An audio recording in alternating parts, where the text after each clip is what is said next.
Good morning students. Last લેક્ચરમાં આપણે three stage નો CE કાસ્કેડેડ amplifier હતું. એના માટે આપણે અપર 3 dB ફ્રીક્વન્સી કેલ્ક્યુલેટ કરતા હતા અને આપણે સેકન્ડ સ્ટેજ અને થર્ડ સ્ટેજ માટે F2 upper 3 dB frequency calculate કરી લીધી હતી, જેમાં થર્ડ સ્ટેજની 765 કિલોહર્ટ્ઝ જેટલી હતી અને સેકન્ડ સ્ટેજની 3 મેગાહર્ટ્ઝ જેટલી હતી. હવે આપણે ફર્સ્ટ સ્ટેજની upper cut off frequency calculate કરશું. એટલે અહીંયા ધ્યાન આપો, ફર્સ્ટ સ્ટેજમાં ધ્યાન આપો. બરાબર. ફર્સ્ટ સ્ટેજ મારો ફર્સ્ટ સ્ટેજ છે એમ્પ્લીફાયરના મારો જે ફર્સ્ટ સ્ટેજ છે, ફર્સ્ટ સ્ટેજનો લોડ કોણ છે, ફર્સ્ટ સ્ટેજના આઉટપુટમાં શું છે.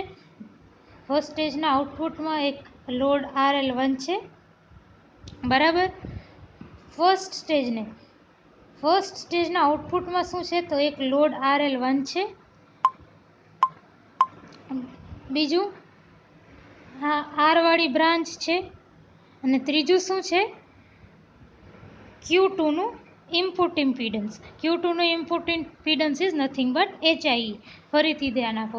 તો Q1 મારા ફર્સ્ટ સ્ટેજ માટે લોડ કયો હશે, એક તો RL1, બીજું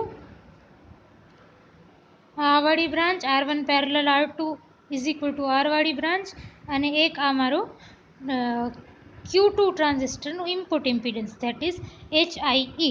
લોડ એટલે શું, જે મારા સર્કિટના આઉટપુટ સાઇડમાં કનેક્ટેડ હોય. અને Q1 ફર્સ્ટ સ્ટેજના આઉટપુટ સાઇડમાં RL1 છે, એના સાથે પેરેલલમાં R1, R2 આ વાળી બ્રાન્ચ છે, RL છે એના સાથે આ આર વાળી બ્રાન્ચ છે, એના સાથે પેરેલલ HIE છે. So my load for the first stage will be R1 parallel R parallel HIE. That is my load resistance for Q1. Load for Q1 is RL1 parallel R parallel with HIE. બરાબર. અને Q1 ના કેસમાં source resistance શું હશે મારો? Q1 ના કેસમાં source resistance, Q1 ને સોર્સ કોણ આપે છે? આ મારો Q1 નો ફર્સ્ટ સ્ટેજનો સોર્સ રેઝિસ્ટન્સ તો આ જ છે, RS. બરાબર. તો Q1 નો સોર્સ રેઝિસ્ટન્સ હશે RS. ફર્સ્ટ સ્ટેજનો લોડ રેઝિસ્ટન્સ શું હશે? RL1 parallel R parallel HIE. અને Q1 નો લોડ રેઝિસ્ટન્સ હશે RS. સોર્સ રેઝિસ્ટન્સ RS અને load resistance RL1 parallel R parallel HIE.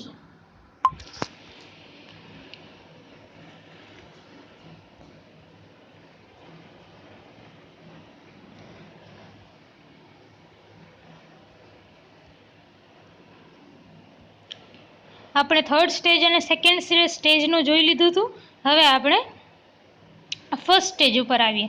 મેં હમણાં તમને જે રીતે સમજાવ્યું, the effective value of load resistance for the first stage is parallel combination of RL1 R is nothing but જે branch હતી R1 parallel R2 ની એન્ડ HIE. તો એ જ વસ્તુ મેં અહીંયા લખી છે, RL1 ડેશ, જે મેં RL1 ડેશ એટલે ઓવરઓલ કેટલો લોડ છે ફર્સ્ટ સ્ટેજમાં, that is nothing but RL1 parallel R parallel HIE.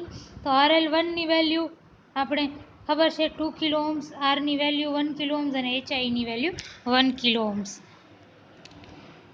તો એનું આજો RL1 કેટલું છે મારું? 2 કિલો ઓહ્મ્સ. પછી HIE R કેટલો છે? 1 કિલો ઓહ્મ્સ. બરાબર. અને HIE કેટલું છે? 1 કિલો ઓહ્મ્સ. તો 2 kilo ohms parallel 1 kilo ohm parallel 1 kilo ohm. એને તમે અને જો RS કેટલું છે? RS અહીંયા RS મારું 600 ઓહ્મ્સ છે, ધ્યાનમાં રાખજો.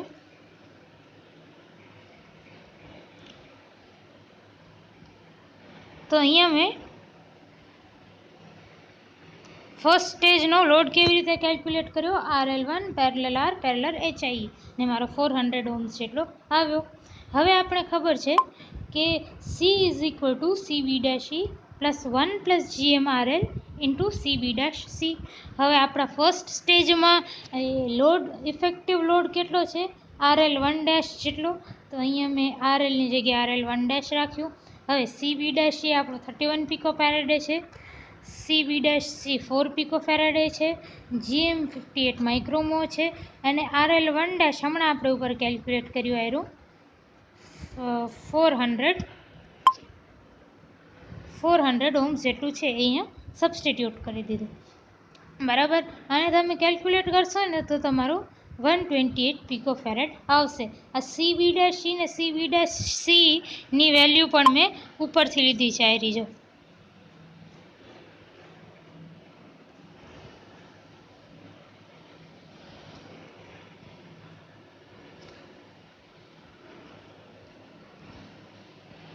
આયરી CB' is 4 picofarad, CB' is equal to 31 picofarad. આ સોર્સ રેઝિસ્ટન્સ કેટલું છે મારું, અહીંયા RS 600 ઓહ્મ્સ જેટલું છે, 600 ઓહ્મ્સ. હવે મેં બીજી વસ્તુ શું કીધી હતી કે for the first stage we have source resistance RS is equal two 600 ohms. તો ફર્સ્ટ સ્ટેજ માટે મેં શું કીધું હતું તમને ડાયાગ્રામમાં, સોર્સ રેઝિસ્ટન્સ કેટલું છે, RS જેટલું છે. તો RS શું છે આપણું 600 ઓહ્મ્સ, બરાબર. અને આપણે ખબર છે RS' is equal to RS parallel R, ઉપર આપણે આ વસ્તુ ડિરાઈવ કરી છે.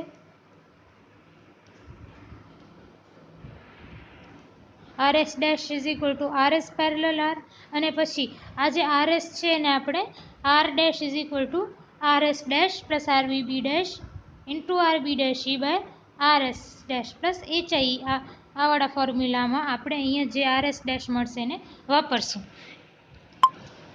તો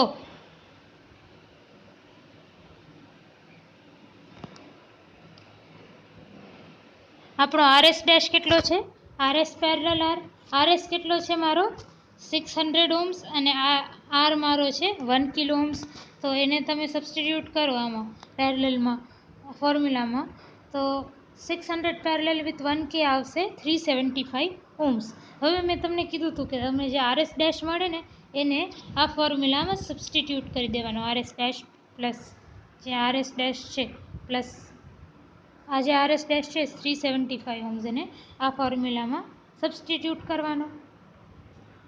તો RS' plus RBB' into RB' divided by RS' plus HIE. હવે બધી વેલ્યુ સબસ્ટિટ્યૂટ કરો.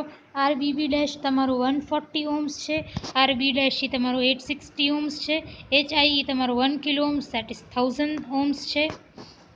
RS' આપણે ઉપર કેલ્ક્યુલેટ કર્યું 375 ઓહ્મ્સ જેટલું, અને તમે સોલ્વ કરશો એટલાને તો તમારું 320 ઓહ્મ્સ R' આવશે. હવે આપણે અપર 3 dB ફ્રીક્વન્સી ઓર અપર કટ ઓફ ફ્રીક્વન્સી મતલબ higher cut off frequency F2 calculate કરશું. આપણે થર્ડ સ્ટેજ અને સેકન્ડ સ્ટેજમાં F2 કેલ્ક્યુલેટ કર્યો હતો, F2 is equal two 1/2π R'(C), આ ફોર્મ્યુલાથી.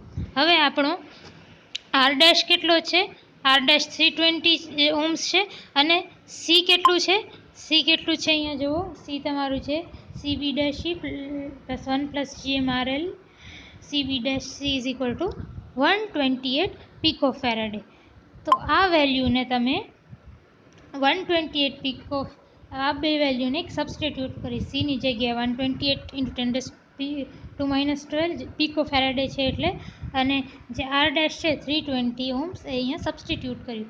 તો તમારી F2ની વેલ્યુ આવી 3.9 મેગાહર્ટ્ઝ, વિચ મીન્સ કે તમારા ફર્સ્ટ સ્ટેજ માટે તમારી અપર 3 dB ફ્રીક્વન્સી ઓર હાયર કટ ઓફ ફ્રીક્વન્સી કેટલી છે, તમારી હાયર કટ ઓફ ફ્રીક્વન્સી છે 3.9 મેગાહર્ટ્ઝ, બરાબર. વિચ મીન્સ કે તમારા જે 3 કાસ્કેડેડ સ્ટેજીસ છે, 3 કાસ્કેડેડ સ્ટેજીસ છે, એમાં તમારે ફર્સ્ટ સ્ટેજની અપર 3 dB ફ્રીક્વન્સી ઓર હાયર કટ ઓફ ફ્રીક્વન્સી જે છે ફર્સ્ટ સ્ટેજની 3.9 મેગાહર્ટ્ઝ છે, સેકન્ડ સ્ટેજની 3 મેગાહર્ટ્ઝ છે અને થર્ડ સ્ટેજની 765 કિલોહર્ટ્ઝ છે. તો ત્રણેય સ્ટેજની અલગ અલગ તમને અપર 3 dB ફ્રીક્વન્સી ઓર હાયર કટ ઓફ ફ્રીક્વન્સી મળી ગઈ. બરાબર. હવે ઓવરઓલ કટ ઓફ ફ્રીક્વન્સીને ઓવરઓલ આખું ત્રણેય સ્ટેજીસને સાથે કન્સિડર કરીએ તો આ આપણે ઉપર કે દરેક એક સ્ટેજ માટે કરી, ફર્સ્ટ સ્ટેજ માટે, સેકન્ડ સ્ટેજ માટે, થર્ડ સ્ટેજ માટે, એ ત્રણેય અલગ અલગ સ્ટેજીસ માટે આપણે cut off frequency find out કરી હતી. હવે હું ત્રણેય એમ્પ્લીફાયરને સાથે મળાવી દઉં, ત્રણેય સ્ટેજીસને સાથે મળાવી દઉં, તો ત્રણેય સ્ટેજીસને સાથે મળાવીને ઓવરઓલ એમ્પ્લીફાયર બને છે એની કટ ઓફ ફ્રીક્વન્સી કેટલી હશે? તો if the value of F2 for each state would be the same, અગર ધારો કે F2 તમારી જે છે આપણે CB'E, CB', R' આ બધી વેલ્યુઝ આપણે એ રીતે સેટ કરી ત્રણેય એમ્પ્લીફાયરમાં કે મારી F2ની જે વેલ્યુ છે એ ત્રણેય સ્ટેજમાં સરખી આવે. ધારો કે ત્રણેય સ્ટેજમાં મારી F2ની વેલ્યુ સરખી છે 3.9 મેગાહર્ટ્ઝ, એવી સરખી વેલ્યુ આવે છે ત્રણેય સ્ટેજીસમાં, તો મારી ઓવરઓલ વેલ્યુ કેટલી હશે એ જોઈએ. તો આપણે અહીંયા વાત કરીએ છીએ if F2 for each stage, બધા સ્ટેજ માટે સેમ હોય, then overall value for n cascaded stage will be.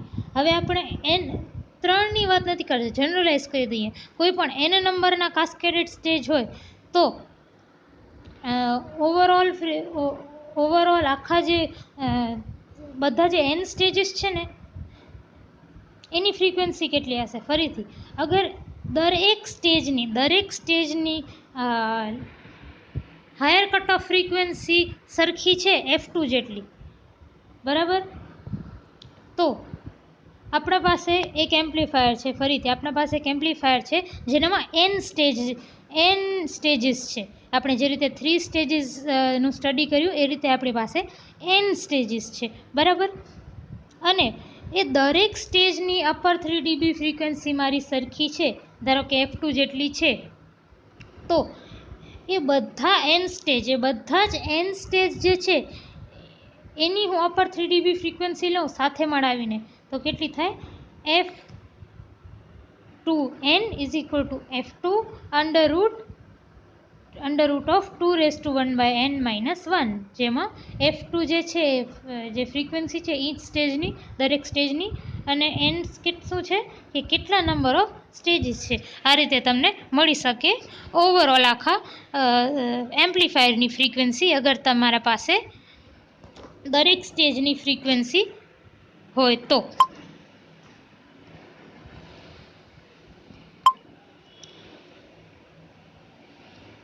હવે આ થોડાક લોંગ ક્વેશ્ચન્સ છે જે તમને એક્ઝામમાં આવ્યા છે, અને હું શોર્ટ ક્વેશ્ચન ડિસ્કસ કરીશ. લોંગ ક્વેશ્ચન્સ તમારે જાતે શોધીને લખવાના છે. શોર્ટ ક્વેશ્ચન્સ ડિસ્કસ કરું છું. The lower 3 dB frequency F1 is proportional to RE,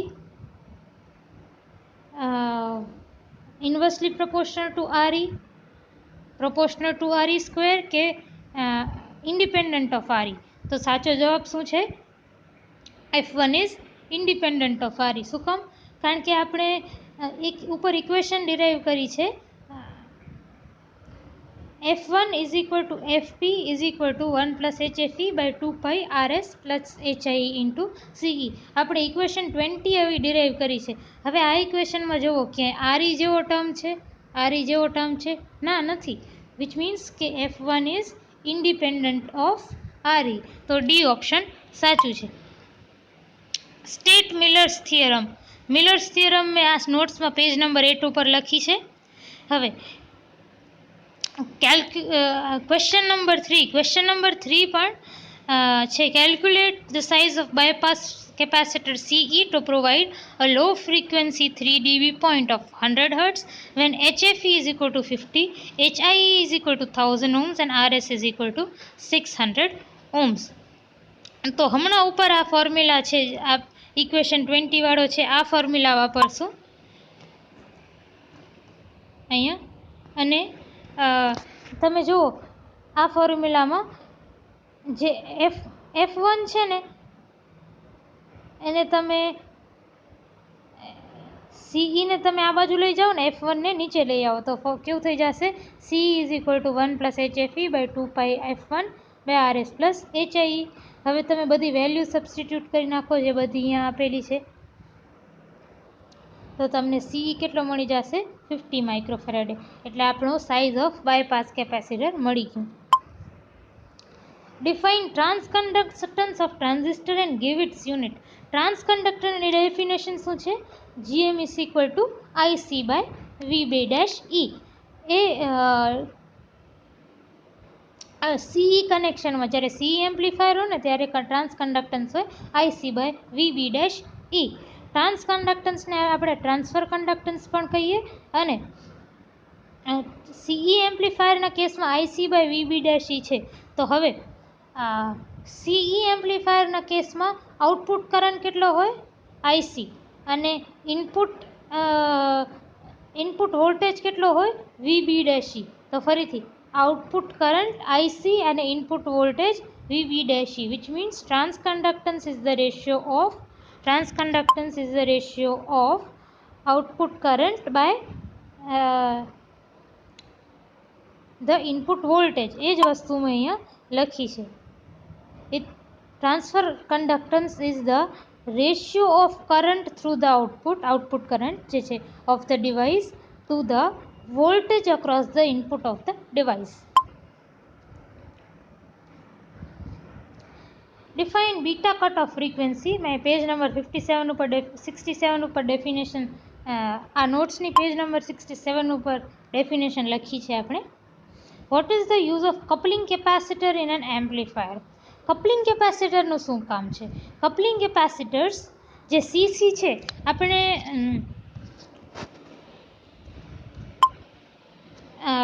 coupling capacitor CC વાપરીએ છીએ, એનું કામ શું છે?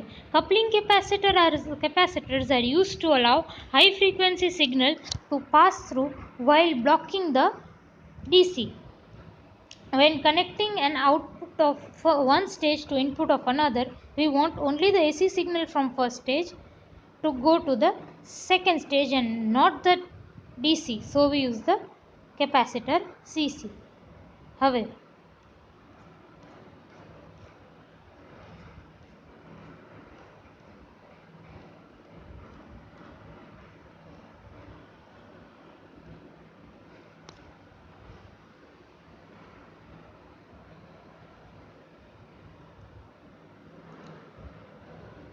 કપલિંગ કેપેસિટર CCનું શું કામ છે? કપલિંગ કેપેસિટરનું શું કામ છે? તો તમને ખબર છે કે કેપેસિટર હંમેશા DCને બ્લોક કરે. DCને હંમેશા એ હાઈ રેઝિસ્ટન્સ આપે, કારણ કે reactance of the capacitor is nothing but XC is equal two 1/jωc, બરાબર. અને DC કરંટ માટે ઓમેગા કેટલો હોય? 0, which means 1/jωc is equal two 1/0, બરાબર. 1/0 ઇઝ ઇન્ફાઇનાઇટ, વિચ મીન્સ મારો કેપેસિટર જે છે એ ઇન્ફાઇનાઇટ રિએક્ટન્સ આપે, ઇન્ફાઇનાઇટ અવરોધ આપે, એટલે કે ફ્લો જ થવા ના આપે DCને. મારા કેપેસિટર જે છે એ DCને ફ્લો જ થવા ના આપે. હવે જ્યારે હું એક સ્ટેજને બીજા સ્ટેજ સાથે કનેક્ટ કરું છું ને, ત્યારે મને એવું જોઈએ છે કે આ સ્ટેજના આઉટપુટમાં જે એસી કરંટ હોય ને, એ જ મારા આ કેસ સેકન્ડ સ્ટેજના ઇનપુટમાં જાય. એટલે કે ફર્સ્ટ સ્ટેજનો આઉટપુટનો જે એસી કરંટ છે ને, એ જ મારા સેકન્ડ સ્ટેજના ઇનપુટમાં જાય. એવું ન થવું જોઈએ કે આમાંથી જે આ પાથથી જે ડીસી આવે છે, જો આપણે કોઈ પણ ટ્રાન્ઝિસ્ટરને બાયસ કરવા ડીસી પણ આવતો હોય એના અંદર, આ -VCCના થ્રુ. તો એવું ન થવું જોઈએ કે ટ્રાન્ઝિસ્ટરમાં જે ડીસી કોમ્પોનન્ટ છે એ પણ આગળ બીજા સ્ટેજમાં પાસ ઓન થઈ જાય. આપણે શું જોઈએ છે ખાલી કે આઉટપુટમાંથી જે એસી છે ને એ જ નેક્સ્ટ સ્ટેજના ઇનપુટમાં જાય. તો એના માટે શું કરીએ આપણે કે જે ડીસી કરંટ આવે છે અહીંયાથી એને બ્લોક કરી દઈએ. કેવી રીતે બ્લોક કરીએ? એક કપલિંગ કેપેસિટર સીસી રાખીને. મેં તમને કીધું કે કેપેસિટર હંમેશા ડીસીને બ્લોક કરે અને એસીને ઇઝીલી ફ્લો થવા આપે. આ છે મારો કપલિંગ કેપેસિટરનો યુઝ.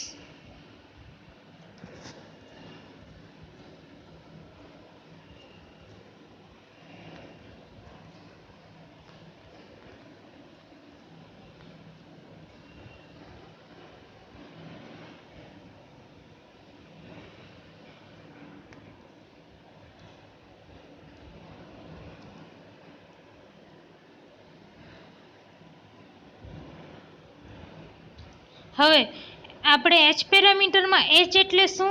તો આપણે એચ એટલે આપણા હાઇબ્રિડ પેરામીટર્સ. આ વસ્તુ આપણે જોયેલી છે થર્ડ સેમેસ્ટરમાં.